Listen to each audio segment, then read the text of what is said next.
Bonjour et bienvenue dans cette vidéo. Dans nos précédentes vidéos, nous avons montré comment fabriquer l'engrais organique à base des différentes plantes dans vos différentes localités. Nous avons aussi montré comment fabriquer l'engrais foliaire. Aujourd'hui, nous allons parler de comment valoriser le compost ménager. Savez-vous que chaque jour dans vos cuisines, vous enlevez des tonnes et des tonnes de matière organique et que ces matières organiques sont données dans les différentes poubelles et partout ailleurs. Alors aujourd'hui, nous allons passer à la valorisation pratique de tout ce qui entre dans la cuisine et que vous pouvez valoriser dans vos différentes localités.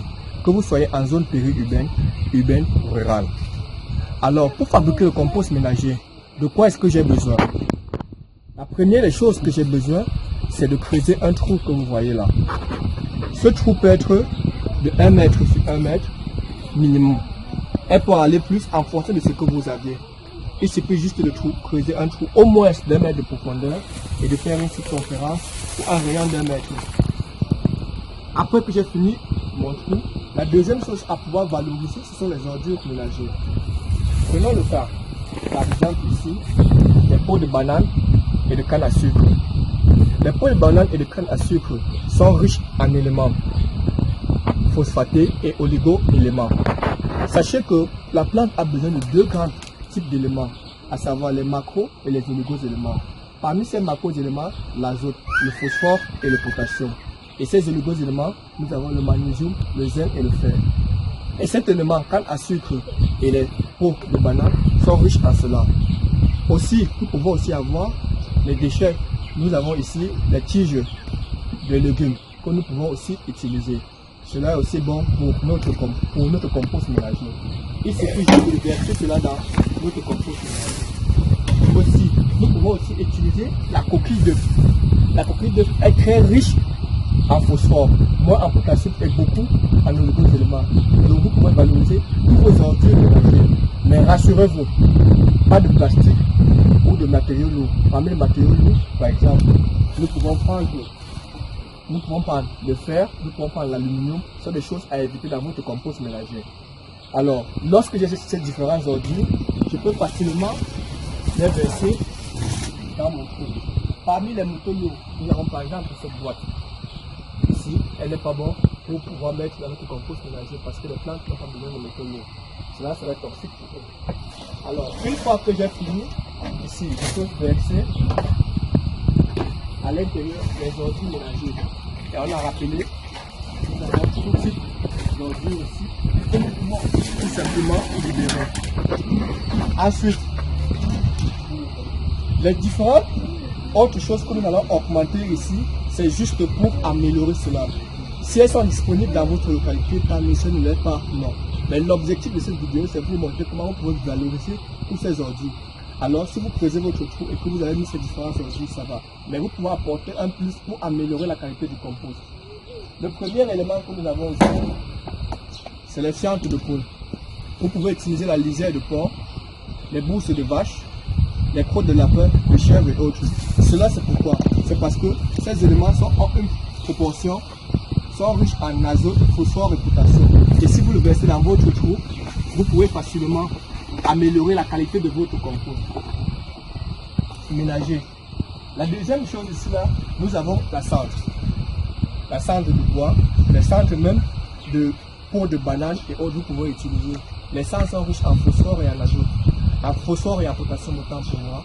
Et si vous apportez de la cendre dans votre compost ménager, elle sera beaucoup riche aussi.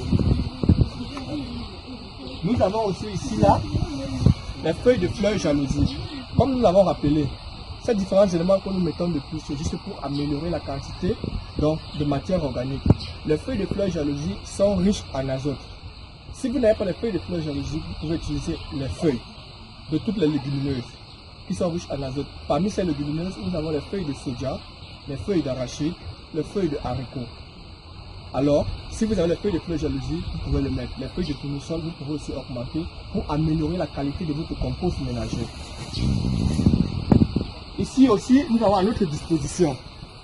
Ici, ce sont les sangs de riz, les déchets de riz. Vous pouvez aussi mettre là-bas pour augmenter la qualité des oligos-éléments. Comme je vous l'ai rappelé, Lorsque nous avons notre type d'engrais chimique, vous allez voir, on vous dit NPK plus Mg, ça sont les oligo-éléments.